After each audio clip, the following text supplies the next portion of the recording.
dowladda Sacuudi Carabiya ayaa soo saartay liiska 16 wadan oo dalkooda laga mamnuucay inay u safraan boqortooyada Sacuudiga iyagoo la joojiyay duulimaadyada ka imanaya wadamadaas. Qoraal ka soo baxay ayaa lagu sheegay in go'aankan uu jawaab u yahay kiiska cudurka COVID-19 oo sare ugu sii kacaya dalkaas, iyadoo wasaaradda caafimaadka Sacuudiga ay Sabtidii warisay 414,000 oo kiis oo cusub oo la xiriira cudurka COVID-19 taas oo 5 jeer ka badan tirada kiisaskii la arkay Maarch iyo bishii Abriil. 81 ka mid ah kiisaskaas ayaa xaaladoodu halis tahay sida ay sheegeen bahda caafimaadka. wadamada kale ee duulimaadyadooda la mamnuucay ayaa kala ah India, Lebanon, Syria, Turkey, Iran, Afghanistan, Yemen, Ethiopia, Jamhuuriyadda Dimuqraadiga ee Congo, Libya, Indonesia, Vietnam, Armenia, Belarus, Venezuela. warar soo baxaya waxa ay sheegayaan in laga yaabo inuu isbedelo go'aanka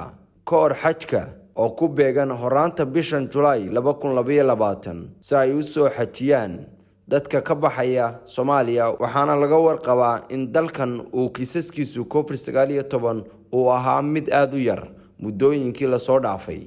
Aydarus Maxamed Caynaan, Goobjoog, magaalada Muqdisho. Bimaalow Center moolka Bimaalow bari dhaweyd anoo baawur saaran waxaan meel fog ka bidhaansaday boor ay ku qoran tahay Bimaalow Center. xog balaaran ma naga siin kartaa? haa, moolka Bimaalow oo bulshadu ay bilooyin badan sugayeen ayaa albaabada loo furay.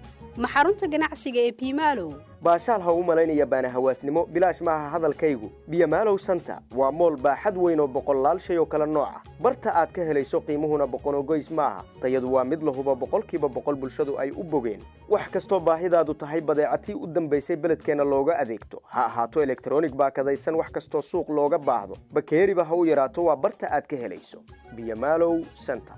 moolka Bimaalow waxa uu ka kooban yahay dukaamo casri ah oo qaab heer sare ah loo qaabiyey, waxayna ku hayaan alaab tayo sare leh, maacuun noocyadeeda kala duwan, qalabka electroniga sida qasaaladaha, frinjeerka, kuukarka ama qalabka cuntada lagu kariyo iyo wax walba oo guriga lagu isticmaalo. waxyaabaha ay dumarku isku qurxiyaan, make-up tayadiisu sareyso iyo udug nooc kasta leh. dharka dumarka waa labiskii u dambeeyay oo quruxdaada soo saaraya. qaybta qalabka ceelasha iyo tubooyinka, wax kasta oo aad u baahan tahay waxa aad ka soo dukaamaysan kartaa Bimaalow Mall adiga oo aan la soo kulmin ciriiriga suuqyada, kulayl iyo rafaad, waqti badanna uusan ka lumin. qiimuhuna waa mid aan ku eriyay. Bimaalow Center, xarunta ganacsiga ee Bimaalow, barta uu ku yaalo waa afaafka hore ee suuqa Bakaaraha iyo agaarka masjidka barakaysan ee Macalin Bimaalow.